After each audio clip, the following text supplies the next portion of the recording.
بسم اللہ الرحمن الرحیم۔ اسلامی معیشت کے حوالے سے بہت سارے ایسے سوالات ہیں جو جدید ذہن میں پیدا ہو گئے ہیں، اس لیے کہ بہت سارے وہ معاملات جنم لے رہے ہیں آج کے دور میں جو آج سے پہلے اتنے زیادہ ڈیولپ نہیں تھے اور آرگنائز نہیں تھے۔ انہی معاملات میں ایک بہت اہم چیز ہے، وہ انشورنس ہے۔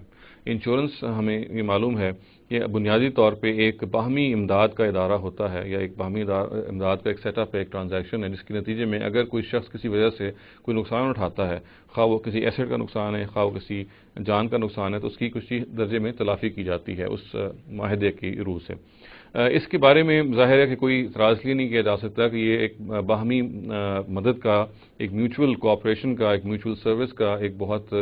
اعلیٰ سیٹ اپ ہے، جس کے نتیجے میں جو اس کی جو روح ہے وہ یہ ہے کہ اگر کسی کو نقصان ہوتا ہے تو وہ جو میوچولی فنڈ پول کیا گیا ہے اس سے اس کا نقصان کا ازالہ کر دیا جائے۔ اس پہ عام طور سے چند اعتراضات ہیں جو کیے جاتے ہیں۔ ہم یہ دیکھتے ہیں کہ ان اعتراضات میں وزن ہے یا نہیں ہے۔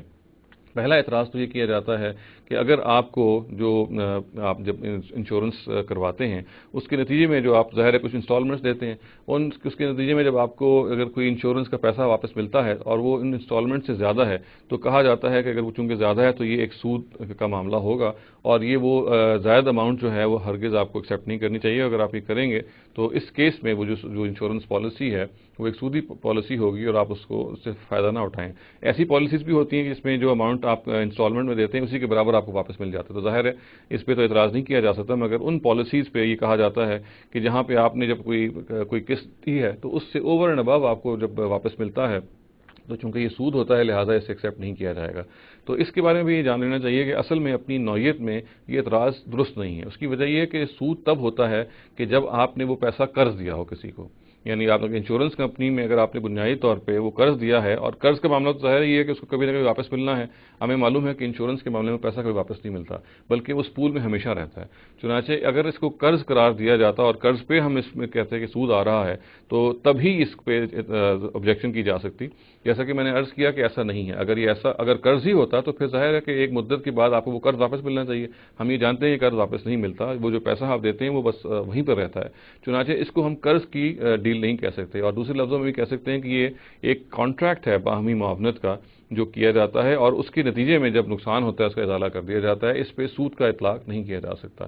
اسی طریقے سے یہ بھی اعتراض کیا جاتا ہے کہ اس کے اندر قمار کی یعنی جوئے کی ایک خوب پائی جاتی ہے۔ یہ بات بھی درست معلوم اس لیے نہیں ہوتی کہ جوا ظاہر ہے ایک نری قسمت آزمائی ہے، اس میں آپ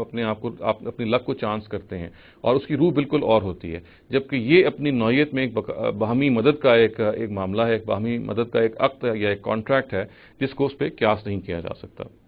اسی طریقے سے ایک اعتراض اور یہ کیا جاتا ہے کہ عام طور سے جو انشورنس کمپنیز ہیں وہ جو پیسہ وہ پول ہوا ہوتا ہے اس کو پھر وہ آگے سودی کاروبار میں انویسٹ کر دیتی ہیں، اور پھر جو پیسہ اس سے وصول کرتی ہیں اس کے ذریعے سے پھر وہ انشورنس کی جو پالیسیز ہیں وہ بیچتی ہیں، اور اس پہ جو انہوں نے دینا ہوتا ہے کسی ایسے شخص کو جس نے انشورنس کرائی ہو وہ اس یافت سے دیتے ہیں۔ یہ اعتراض بھی درست معلوم اس لیے نہیں ہوتا کہ بنیادی طور پہ دیکھیے کہ جو حرمت ہے وہ کسب کرنے والے کو لاحق ہوتی ہے۔ دوسرے لفظوں میں آپ یہ کہیے کہ جس نے حرام کمایا ہے اصل میں تو حرمت اس کو لاحق ہوتی ہے۔ یہاں یہ معاملہ نہیں ہے، یہاں پہ ایک شخص نے اگر انشورنس کے لیے کوئی پالیسی لی ہے، اس کی انسٹالمنٹ دے رہا ہے، تو بنیادی طور پہ اگر اس کے پاس کوئی پیسہ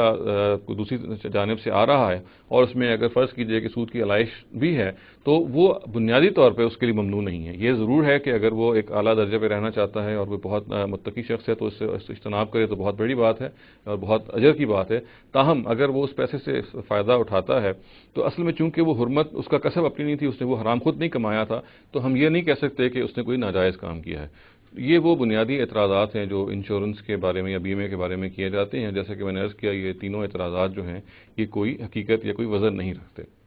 اقول قولی ھذا واستغفر اللہ لی ولکم ولسائر المسلمین والمسلمات۔